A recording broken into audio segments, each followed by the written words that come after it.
mayor and I putting action behind the words we support our police. We have put action to that. We have hired 2 more police officers to bring our officers up to 14, the most officers we've had in how many years? 30 years. We've not had this many police officers in 30 years. We have promoted 3 officers to sergeants so that we no longer have a flat organizational chart.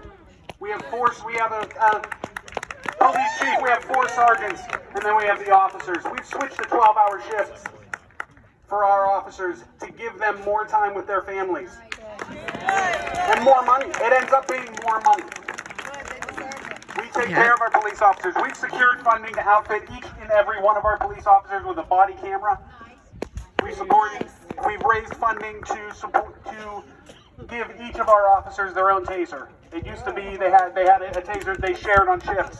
They all have their own tasers now. It is our job and our duty and our honor to make sure that our police are the most well-trained and well-outfitted officers in this region because they keep the community of Brentwood safe. Woo! And on November 3rd, with your support, how many people here are from Brentwood?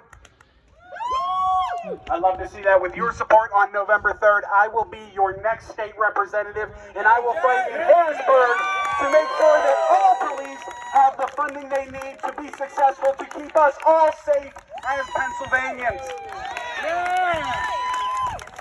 I thank you all for coming out today and showing your support for the blue.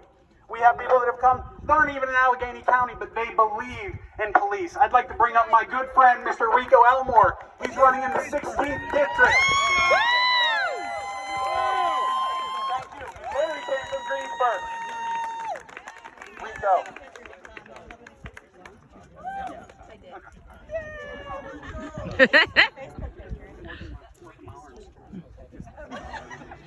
How's everybody doing today? I can't hear you. How's everybody doing today? There we go. Now we're here. So we're all here today for a purpose. We're here to support and back our blue. Amen. That's right. And we have to stand strong by that because right now we have the far left coming in and destroying that. Yep. When you talk to them, they say, "Oh, we're just defunding." Well, to me, defunding is taking money away. Yep. So then when you approach them with that, they say, "Oh, we're going to reallocate." Well, then why don't you just say reallocate? I mean, it's not that hard to say that word. I'm a 5-year-old saying it. They want to take money away from the police. They want to do away with the police and cause chaos and anarchy. Yep. We have to stand up. We have to unite together to go and fight this disaster that they are trying to create. Yeah. On November 3rd, not only are we going to support and vote for President Trump, right? But we are also going to follow that all the way down the ballot. And we're going to put those in office who not only support the Republican way, but support the people, because the people come first. We have to support the community, and this community will support you. The police are the community. They are a part of the community. They leave every day from their loved ones. They have stood and taken an oath to serve and protect. They have taken an oath similar to many of us out here today to serve and defend the Constitution against all enemies, foreign and domestic. Yep. I've taken that oath 11 years ago. Come on, Air Force! And I still uphold that today. And I know our fine officers, men and women, uphold that oath. Amen. So let's go. Let's fight for them. Let's support them. November 3rd, the whole way down the ballot, from President Trump all the way down. Let's go get it. Woo! All right, those are my Air Force guys. My little brothers in the Air Force. Anybody here in the Army? Let me get a hook. We love all our service members. We love our police.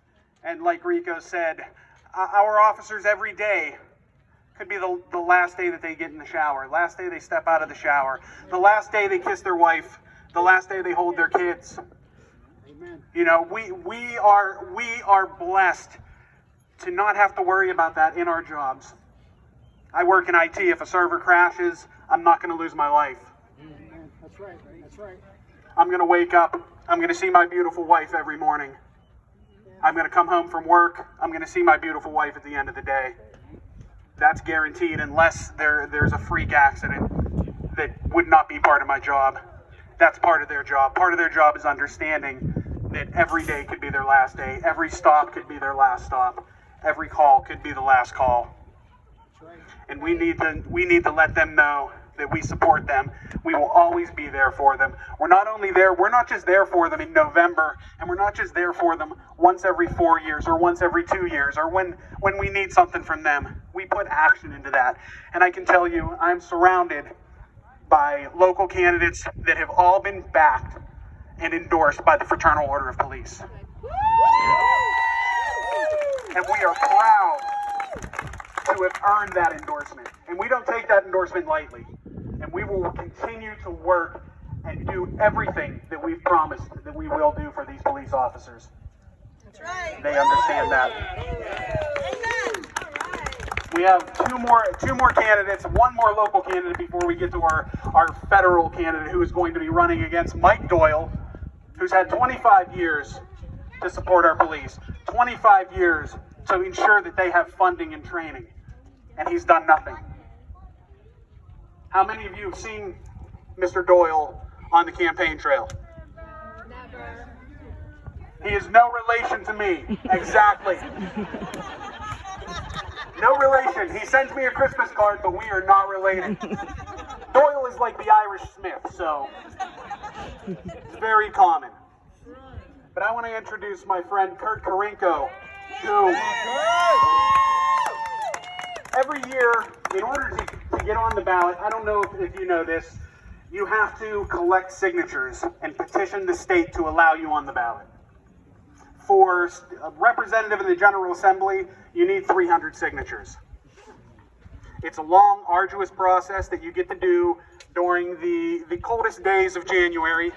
The darkest nights of January, you get about an hour of daylight, and you have to knock on a door. You have to get someone to actually sign your document and understand that I'm not trying to steal your identity.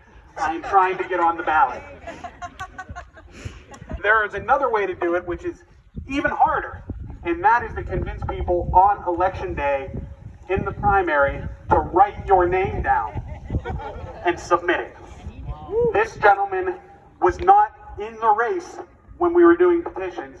He decided there is no Republican candidate in the 42nd district to challenge Dan Miller. Dan Miller is not going to just walk into this position again. He is going to have to earn it, and Kurt is going to do everything he can to do that. Ladies and gentlemen, Kurt Karinko.